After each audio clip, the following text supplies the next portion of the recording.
While the Olympic dream has lingered for many since childhood, this is where the road to Rio really begins to take shape. The Olympics, they're not far away, they're just next year. And the 2015 Subaru National Track Championships will ignite Australian representation hopes for a select few. It's on the velodrome where we've had so much success, and it's here where many of our gold medal hopes lie. The world's fastest cyclists are here on the boards. Mears, Morton, Perkins and Glaetzer, they're cyclists of pure speed. The racing will be fierce, shoulders will be rubbed, risks, they'll be taken.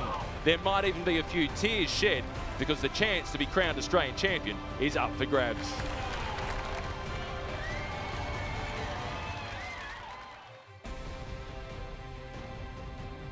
Yes, hello and welcome to the Subaru Track National Championships, and isn't that what it's all about? Make no mistake, the road to Rio is starting right here at Darebin. We've got 32 national titles up for grabs. We've got world champs, Commonwealth Games champs, and of course Olympic champs in there as well, like Scott McGorry, Rebecca DiCello, former Giro d'Italia stage winner as well. And Scott, let's have a look at the next 3 days. They're going to be huge. What are some of the highlights for you? Look, I'm really looking forward to seeing Matthew Glaetzer, superstar on the rise in world sprinting. He won a World Cup this season, so he's in very good form and just so fast. He's going to be up against a veteran of the Australian sprinting scene in Shane Perkins, although he just came back from Cali, Colombia last week in a World Cup race there, and he's 5 kilograms lighter after getting a bout of gastro. So he's lean, but I'm not sure he's so mean this Not week. necessarily ideal. What about for you, Beck? I know you're going to be trackside. Some of the highlights for you. I'm looking forward to seeing Anna Mears, the queen of the track, up against Stephanie Morton, who's coming back from a bout of tonsillitis, and also in the individual pursuit, Amy Cure, who is the reigning national champion, up against Ashley Ann Kudinoff and Rebecca Wysack.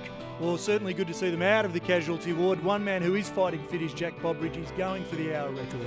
That's on Saturday, so the world hour record, it's the most prestigious record in world cycling, and I think Jack Bobridge has a very good chance of getting it. It's going to be on Saturday, looking forward to that one. He'll have a bit of a test run in the team pursuit before then, so we'll see what his form's like. Certainly was very good in the Tour Down Under last week and at the National Championships before that. So much to look forward to. The racing's about to get underway. Beck, I know you caught up with some of our top contenders trackside. Matt, you're the defending champion. How do you feel going into it tonight? Yeah, good. We had a good hit out yesterday with the team sprint, so recovered and came out to here. Yeah, looking forward to the racing, and it's going to be tough. It's never easy, so I've got a fight on my hands. Yeah, I'm feeling pretty relaxed. Coming off the back of Colombia, only got home last Wednesday, so obviously that's still in the body a little bit, but obviously I'm pretty excited to be here at the Nationals, and one big thing for me this season is to be injury-free, and I've managed to do that so far, so I'm looking forward to some big racing this week. Steph, the championship record was broken 3 times in qualifying. Do you think you're going to go faster tonight? Look, that's pretty exciting to see 3 girls go that quick and break the record. I think we're in for some really exciting racing tonight, and even more exciting racing tomorrow night once it gets down to the finals. Well, what an array of stars, and maybe the most glittering of all, the lovely smile of Anna Mears. But let's get to some racing, and this is the highlights of the bronze medal ride in the men's team pursuit. New South Wales won against Western Australia in the black. New South Wales, certainly the favourites to take out the bronze medal here. 4:04 in qualifying, 3 seconds faster than Western Australia, and they really did dominate once they got out there in formation. When they got to the bell, they lost one rider, but they were still clearly out in front, and a very strong team there over the West Australians. Good performance by them, though, still to come away with 4th. Yeah, WA did really well, but New South Wales was certainly dominant. You can see them forming up there, and the bronze medal safely in there, keeping the boys from New South Wales happy to take home some silverware from the Track Nationals. 4:01 for New South Wales for a bronze medal. That is an extraordinary performance to get bronze. But the gold medal is what's up for grabs now, and it's team budget forklifts against South Australia. It's the first time we've seen a trade team registered and racing in the team pursuit competition. 5 rainbow jerseys in this race of 8 men, and this is team budget forklifts, the trade team put together obviously for exposure out on the track. They're wearing separate coloured helmets. We'll run through who it is. This is the team from South Australia. Oh, and there's been a stack early. Have a look at this. Only 18 seconds into the race, and team budget forklifts have come down. This looks like Mulhern, and also it's Scott Sunderland as well. That's Mulhern just getting checked out. This is Scott Sunderland. What a terrible week he's had. Well, he picked up a gold medal in the kilometre time trial in the first competition, but was hit by a car last week. They've had a restart. You can see the two riders that have crashed at the top of the track here, Sunderland and Mulhern. Hopefully it's just a bit of pride that's been damaged, and maybe there's some adrenaline now pumping through those veins after having that crash. South Australia, Alex Edmondson, the World Team Pursuit and Individual Pursuit Champion, leading them away. Alex Porter, Callum Scottson, and Callum's older brother, Miles Scottson, is at the back of the group there in the World Championship jersey as well. Such a strong team from South Australia, and of course Budget as well, with 3 world champions. Luke Davison in the black helmet, then it's Glenn O'Shea in the red and white stripes, and then the white helmet is Mulhern. They're the 3 world champions there, and the Budget colours on the back of Scott Sunderland. Well, you can see a little bit of a gap starting to creep out already. There is a bit of bark off for the Team Budget forklift riders. And the other boys from South Australia just starting to maybe put a little bit of a gap, but it's only the smallest gap, 0.06 of a second. Of course, Jack Bobridge did ride in the qualifying round for the Budget team. He did 7 laps of the 16 for the team. Such an engine he is, but he's had to save himself for the world hour record on Saturday. So Jack not riding the final. Scott Sunderland come in to replace him, and now they do have a little bit of work to do. The South Australians just working so well together, and they have a slight advantage. This is the midway stages of the race, and you can see there is now a 2-second gap. So South Australia have got busy just putting a bit of a gap into the trade team as well. On the front there, the straining face of Scott Sunderland in the black. He peels off now. Well, I said slight advantage, but 2 seconds, that's actually quite significant. You can see now on the track that the gap is quite large. The South Australians have Team Budget in their sights now. That's extra motivation for them, and they'll be trying to chase them down. Jason Niblett, you can see they're well up on the team, but he wants more from the South Australian team. So down to 3 riders, Team Budget forklifts. They're working hard, and now on the front you can see them just trying to narrow that gap, but they're in the sights of the South Australians. And there it is again from Jason Niblett, squatting down, just wanting more out of the South Australian team. So I think their goal now is to go under the 4-minute barrier. They know they've got the gold medal, but now they want to get underneath that 4 minutes. And for a state team to do that in the national championships, that would be extraordinary. So for Team Budget forklifts right here, the pain is going to be in the legs. They know they're being hunted from behind by Team South Australia. And for the South Australians, they are in a lovely formation at the moment. Team Budget forklifts just down to the 3 riders. It's Glenn O'Shea on the front of Team Budget forklifts, and you can see he really is physically lifting the pace of this trio now, trying to get something out of the final ride. The silver medal is what they'll claim, but he is trying to get something out of it. And there's Jason Niblett once again just telling them, there's the team to catch, go and chase them, and if you do, you will get under that 4-minute barrier. Closing stages of the men's team pursuit. They're trying to get in under 4 minutes if they can. And for Team Budget forklift, silver medal for them. They know that's most likely. The bell is rung. You can see the South Australians just in the back of frame there as they head towards the finish line. Team Budget forklifts being hunted down by the South Australians, who form up to head across the finish line, and they'll do it in great style. Team South Australia, they take it out in a 3:59.331. Scott McGrory, you said they're looking at under 4 minutes. They've done it. Oh, that's incredible to see 2 teams so fast at the national championships. You throw in New South Wales at 4:01 as well, but the gold medalists, South Australia, that is an incredible performance. The 2 brothers, Miles Scottson and his younger brother Callum, now sharing a gold medal at the elite level. Alex Edmondson there, he's already got a couple of gold medals from the Aussie Championships, and there's another one to add to the tally. So jubilation, let's get downstairs. Here's Beck with the winners. Alex, congratulations, national champion, team pursuit. There was a crash. How did you back up after having to restart? Yeah, it was pretty challenging going out there. We knew the Budget guys were going to be really strong, so, and we came here with a pretty young team. So for us, when they crashed, it's pretty hard to resettle and go again. So we just try to keep them calm, and I try to help the boys as much as I could just to go on. We've done this in training. Let's just use that as a bit of a warm up. But the boys, I can't tell you, they're pretty. Yeah, just to come out the juniors and to do that, I'm just absolutely stoked for them. And yeah, I'm really happy to take the win with Sassy. So Alex Edmondson, you can see him there to the left of screen holding the flowers, and those green and gold hoops must feel magnificent, Scott. Well, shared by Miles Scottson, Alex Porter and Callum Scottson as well. Team Budget forklifts picking up the silver medal, and it was New South Wales with an impressive ride to get the bronze. And speaking of impressive rides, we've got some rising stars, the future of Australian cycling with the men's under-19 sprint on the other side of this break. And have a look at that, a very contented Shane Kelly watching on the Subaru Track National Championships.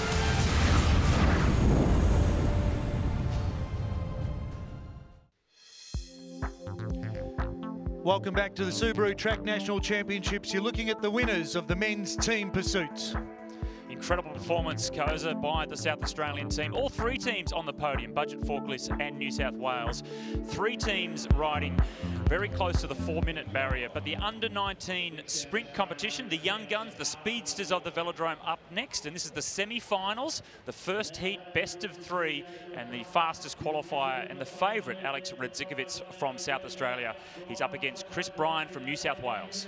Yeah, Radzikovic has put a little gap into Bryan, who's now trying to shut that down. You can hear the bell lap, so the winner of this series will go through to race for gold. This is semi-finals, and Radzikovic, the South Australian, certainly in a commanding position at the moment. And I think he will take out the first of the best of three. So Radzikovic going through there. This is the highlights of the men's sprint semi-final time. Now, from New South Wales, Chris Bryan needs to win this one to try and force it to a third sprint. Well, he's done everything right coming to the bell, dive down underneath Radzikovic there, out of the saddle trying to maintain speed, but look at that incredible speed from the South Australian. Fastest in qualifying, fastest in the semi-finals as well, and around the outside to go 2 up and make his way into the gold medal match. So Derek Radzikovic getting through there in the red and white colours. This is the other semi-final. We've got Rowley against Scott. And Rowley is the Victorian. He's in second position at the moment in the lighter blue colours. Scott is the man who's leading out. Both these riders first year under 19s, so we're going to see a lot of them over the next couple of years, but they'll be developing their tactics, coming to the bell now. Rowley with it all to do from behind. Cameron Scott, New South Wales, leading out in front, looking through his elbows, under his shoulders there, just seeing where his opponent is. And here he comes, Rowley around the outside. Yeah, Cameron Rowley starts to motor into his work now, trying to get around the outside, and the Victorian does it fairly comfortably in the end. So he takes out the first of what could potentially be 3 races. Here's the second as we continue with the highlights. Scott needs to win this one. He's doing everything right as well. Hit him nice and early coming to the bell around the outside. So that's a good performance there from Cameron Scott. Rowley now really has to do something. The gap's opening up, but he's still in the slipstream of the New South Welshman. And here he comes, Rowley, just like it was in the first. Seems to be doing it easily around the outside, but not so easily at all. Went a little bit wide coming into the straight there, Ian. Yeah, he certainly got up on the hip. Talk us through the replay, Scott, because it was only a wheel in it. Well, he had a lot of work to do coming down the back straight, but as you can see, as he came into the finishing straight, went a little bit too wide and then lost that advantage and had to fight down to the finish line, just got it in the throat of the line. In the end, it's Connor Rowley and Derek Radzikovic who get through to the under-19 men's sprint gold medal ride. And this is heat number 1, the Victorian second wheel, Radzikovic from South Australia in the red and the white. Well, the 2 coaches that were holding these riders up for Radzikovic, it was Jason Niblett, former world champion in the team sprint. For Rowley, the Victorian, it was Shane Kelly, 4 times world champion. So a lot of experience being handed on to the next generation. And we'll certainly see that as they go and take on the world at Junior World Championships and then on to the bigger competitions. Bit of cat and mouse happening here. They do draw to see who is actually leading out, who has to do the craning of the neck, and it's Radzikovic from South Australia having to do it at the moment. He does. So you're forced to, if you have that first position at the bottom of the track, if you draw that position, you must lead for the first half a lap. And then they will swap positions for the second ride, and then they will draw again for a third and final decider if it comes to that. Connor Rowley high on the track. Radzikovic with the eagle eyes, just keeping it on his opponent at the moment. The stairs being traded as they both head up now high, gaining momentum and looking for the bell. Here's the bell now, so both at the bottom of the track, so any advantage from being up high and getting that extra bit of speed for Rowley has been taken away. Good performance by Radzikovic, tactically doing a very good ride. And he's put a bit of a gap into the Victorian, who is now starting to close it down. Has he got enough to get up over the top? He has not. So it's Radzikovic who takes the early honours in what could be a best of 3. Having a look at the final here, Radzikovic fairly comfortable in the end. Well, Rowley's not too far away, just a little bit of tactical improvements, and I think he can be right in the mix. But the second ride, one ride up now, Radzikovic, so he only has to win this, and he's got the gold medal in the under-19 sprint competition. Now he's stalking his prey from behind. You can see as he comes up the track, Rowley comes up a little bit to meet him as well, and then flicking all over the track, trying to put extra nerves onto the Victorian, just flipping up and down the track, Radzikovic, trying to look unpredictable. Yeah, he's all over his rear vision mirror at the moment, isn't he, Radzikovic? You feel he's in the dominant position. He's got one race already under the belt, and now the South Australian makes his move. Oh, and a big move it is as well, straight around the outside of Rowley. Rowley has it all to do. I'm not sure if he's going to be able to get back onto the rear wheel there of Radzikovic, though, although he has. He's come around the outside now. Incredible speed coming into the finishing straight, and just too strong. That was a great performance from Radzikovic. Hit him at the right moment, and Rowley had nothing. Radzikovic triumphant. He has got the gold medal in the men's under-19 sprint. Well done to Derek Radzikovic from South Australia. And for Connor Rowley, he has the silver medal. Radzikovic almost disbelieving, but he's done it in triumphant style, straight through, 2 wins, and fairly dominant in the end. We can see a big advantage as he hit him early coming to that bell lap. But Rowley's not too far off the mark. I think we're going to see a lot of improvement from the Victorian over the next couple of years. But Radzikovic really part of this incredibly dominant South Australian team. So well done to Derek Radzikovic, and a good crowd in at Darebin tonight. And while we are on the road to Rio, maybe for some of these under-19s, they're almost looking as far ahead as Tokyo to wear the green and gold of Australia. Well done, Derek Radzikovic, Connor Rowley and Cameron Scott. Speaking of the road to Rio, look at that Anna Mears, the steely glare there. Steph Morton, we've got some of the big guns coming out to play. More in a moment. Subaru Track National Championships.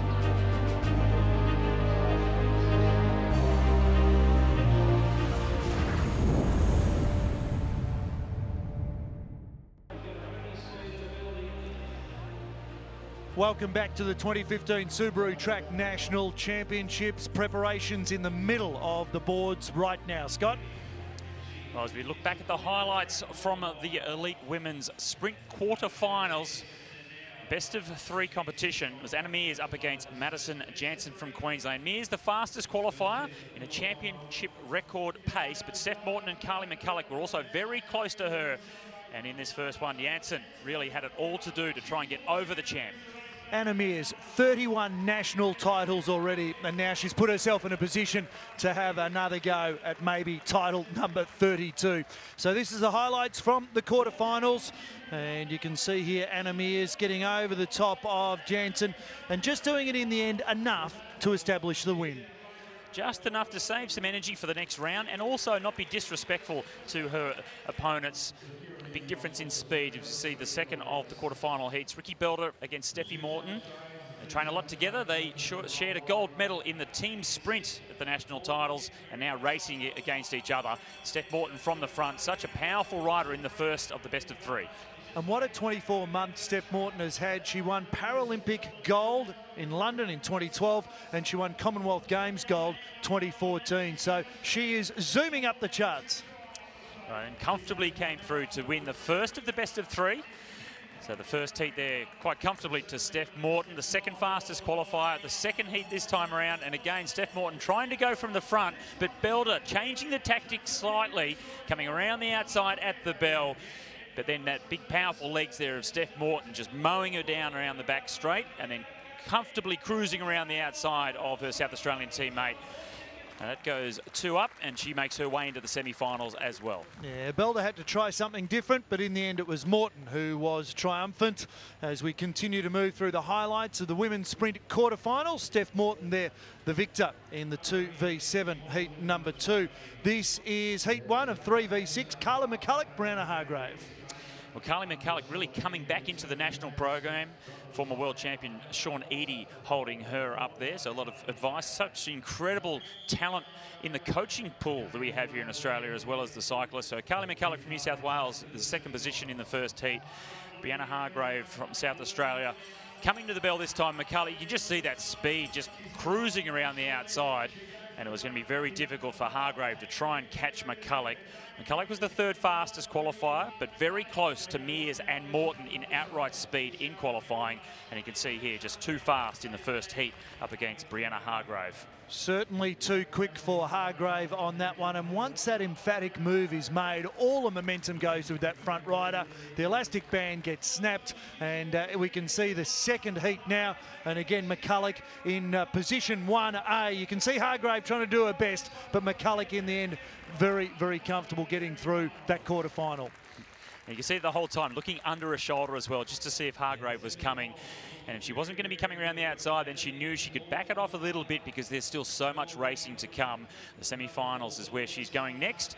Carly McCulloch, Morton and Mears are already there. And then it was a matter of out of Masapa or Ward, which was going to be the next rider to come through. Shane Kelly holding up Caitlin Ward, and John Beasley, former champion as well, holding up Musapa from Malaysia. And because they're open championships, we have got riders from Malaysia. We've got trade teams involved as well. Yeah, and some individual riders that haven't made state teams have also been allowed to enter, so fantastic to open up the championships in the way they have. But Caitlin Ward still recovering, as we see Musapa diving down underneath that red line in the first heat, the best of three. So Ward having to come from the second position. Musapa is such a good tactical rider, so you have to be very on your wits to get the better of her, but Caitlin Ward in the first ride was strong enough to come around the outside. And regardless of Musapa's superior tactics, Ward had the power to go one up in the best of three. And she has been recovering, Koza, from a very nasty crash at the Carly World Cup last week. So it's good to see her on the track and going fast. She's going very fast. This is a real test of strength too, isn't it? Getting up on the hip of Musapa, and in the end, Caitlin Ward comfortably taking out that second heat. So she is through, and of course, these ladies have now got 24 hours to rest up before we start with our gold, silver and bronze ride-offs. Absolutely. And there's Caitlin Ward putting herself in the mix with Mears, Morton and McCulloch in the semi-finals. They are the riders fighting for the positions at the Rio Olympics next year. World-class riders everywhere you look. This is the highlights. Women's pursuit, bronze final. Ash Ann Kudinoff from New South Wales up against Annette Edmondson. Olympic medalist Edmondson in the Omnium, but here, racing for the bronze medal, it was Ann Kudinoff that was able to get the better of the South Australian. It was a good fight, though, all the way down to the end, and you can see how close it was. But Ash Ann Kudinoff with the 3:34, riding away with the bronze medal over Annette Edmondson. Not necessarily as well recognised as some of the other big names, but certainly prominent. Brad McGee working with her. And there's a good reason that you can assume that she's going to be going very fast in the future with someone as good as Brad McGee looking after her. But the final, the gold medal match, Amy Cure, the defending champion, bronze medalist at the World Championships in the pursuit as well, up against Rebecca Wysack from the ACT, who's just getting faster and faster every year that she keeps working on the track. Amy Cure from Penguin in Tasmania. So Cure closest to camera, now out of the starting gate for the women's individual pursuit. 3,000 metres ahead for them, and we'll take you through the highlights of this race, and you can see they're working very, very hard. Rebecca Wysack just trying to get an early advantage over the defending champ. 3 minutes and 32 seconds in qualifying for Amy Cure, and it was 3:32.2. Rebecca Wysack 3:32.5, so only 0.3 of a second separated them in qualifying, so this could go either way. Defending champion Cure, you would expect to be the favourite coming into it, but Wysack, as I said, is just getting better and better and has a very small advantage over the Tasmanian in the early stages. In these early stages, though, when you're talking about splits at a 0.23, 0.24, it's really nothing in it at this stage, though, is it? Because they'll both be running to their own strategies. Now, they do come in with a set schedule in the finals. In the qualifying, they'll have a set schedule that they'll ride to the whole way. In the final, they'll do it for the first half of the race, and then the coaches will give them an indication as where they are on the track compared to their opponent. But Wysack's gone out very fast and strong. They try and sometimes unsettle their opponent. If you're the second fastest coming in, or the least favourite to win, you might go out nice and fast and try and panic your opponent. And at the moment, it looks like Wysack is trying to do that. So there's a small advantage still over Amy Cure. So Cure, the defending champ, has got a lot to do. And we can see the coaches, they move forwards and backwards of that line, and you have to trust your coaches to where you're positioned and how you're travelling. And the coach has to know what the rider can do and the expectations that the rider has. Well, Cure now a second behind Wysack in the splits, so she has a lot to do. Closing stages of the women's 3,000 metre individual pursuit, and Amy Cure on screen there has turned a 1 second deficit into an advantage. Well, 1.3 seconds up now. Matthew Gilmore, her coach, asked for more. She knew that she was in a little bit of trouble, but Amy Cure delivered, and now she's got the bell lap. It looks like a 2 second advantage. She can't be beaten from here. Another gold medal, defending champion, going to go back to back in the individual pursuit. Amy Cure, such an impressive rider, Cure. A fighter right to the end. And you can see as she crosses the line, the margin in the end is going to be a couple of seconds. Amy Cure defending her 3,000 metre individual pursuit by nearly 3 seconds over the top of Rebecca Wysack. So more accolades for Amy Cure, the girl from Penguin in Tasmania, who continues to take on the world stage and locally here on the Australian stage as well. Okay, so she continues to take on the world, but she continues to impress as well. She's a really good bunch race rider, but her pursuiting ability and team pursuiting ability is something that still amazes me. She's such a fighter and a rider that we can really look forward to going towards Rio Olympics. A 3.33.32, nearly all the threes there for Amy Cure as she just powers down. And have a look at it on replay. Wonderful formation, great position, and just a wonderful win for her. The question was asked when she was down on Wysack by her coach Matthew Gilmore, but she certainly delivered and brought it home for the win. An exhausted look, but one of satisfaction. Amy Cure, we can head downstairs, and here's Beck. Amy, congratulations. You've defended your title. You're another Australian national champion. How do you feel? Yeah, it's awesome to come here. I really wanted to defend that title, and just to bring it home is, I guess a real boost for me leading into the World Championships. Rebecca Wysack, she actually started quite fast. Did you worry about that at all while you were out there?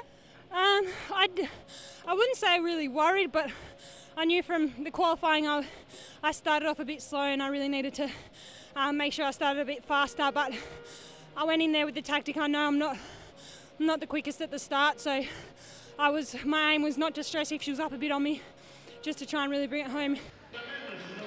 Well, Amy aimed up and she achieved her aims. Now she's got top spot on the podium. Well, Cure goes from strength to strength. Silver medal there for Rebecca Wysack as well, so it's great to see how she's been progressing over the last couple of seasons. And a bronze medal there for Ash Ankudinoff from New South Wales. Still to come, Subaru Track National Championships, the argy-bargy of the under-19 women's Kieran, and there's some cycling royalty there. Oh, there's Brad McGee, one of the coaches as well. And down the bottom there, former Moscow Olympian Kenrick Tucker holding up his daughter, Brooke.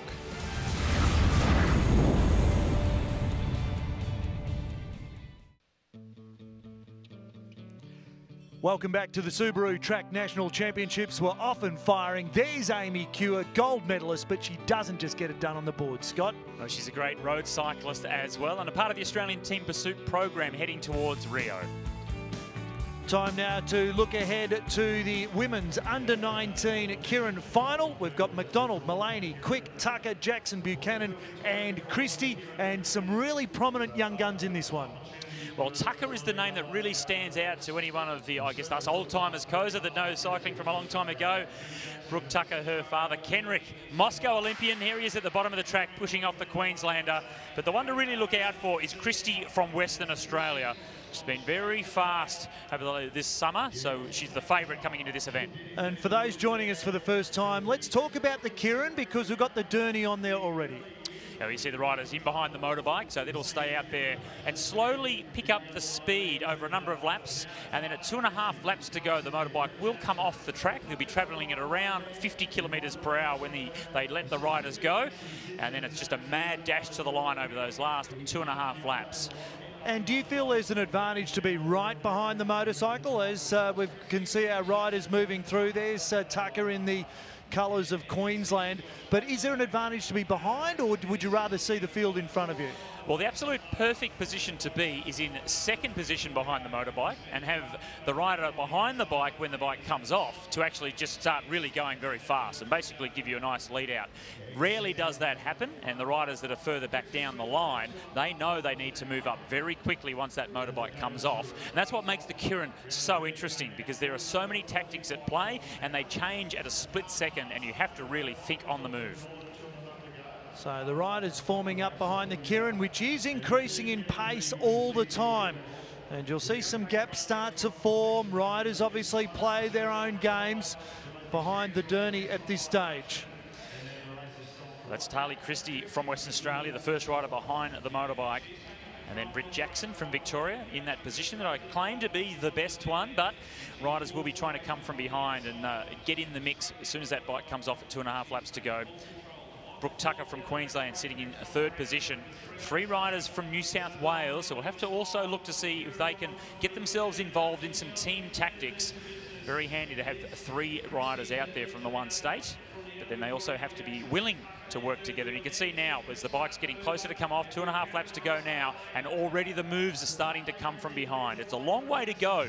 2.5 laps from the finish. So Taylor Christie not really willing to try and go too early, and it's Tucker around the outside. So the strong legs of the Queenslander from Rockhampton wanting to go to the front. It's 1.5 laps to go now.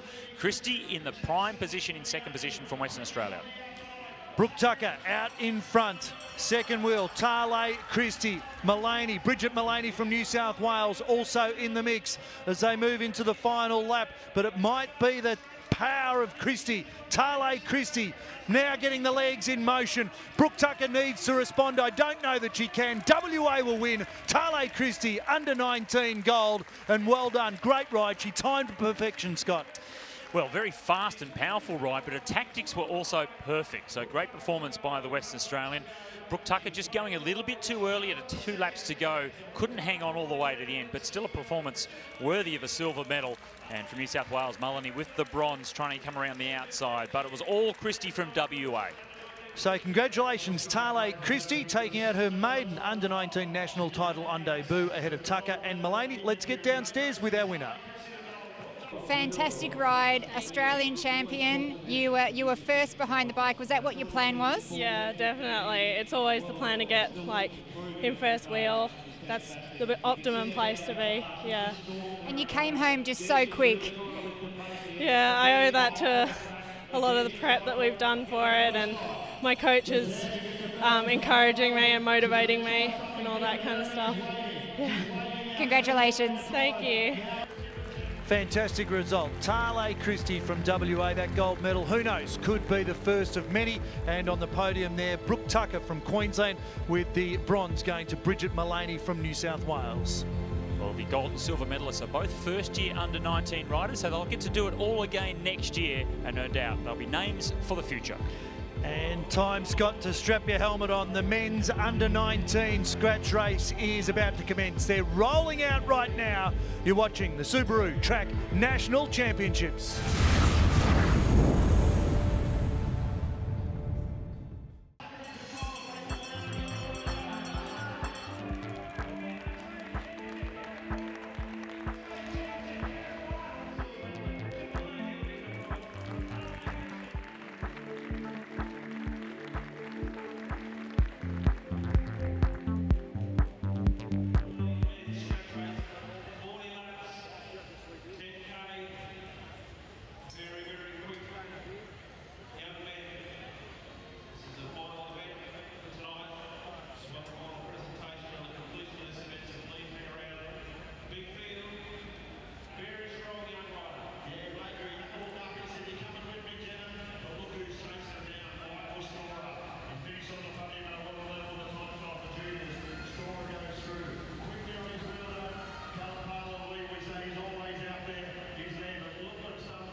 Cam, fantastic win. You've been on the podium twice tonight. How does that feel? Yeah, it feels pretty great. I've done a lot of riding tonight and I'm pretty buggered, so just to come away with that win it's pretty special. And it was a wonderful team effort as well out there. Yeah, my mate Josh Shuvey helped me pretty much, he did a lot of it really, just dragging me up to that breakaway and leading me out for the last part of the race. Congratulations. Thank you.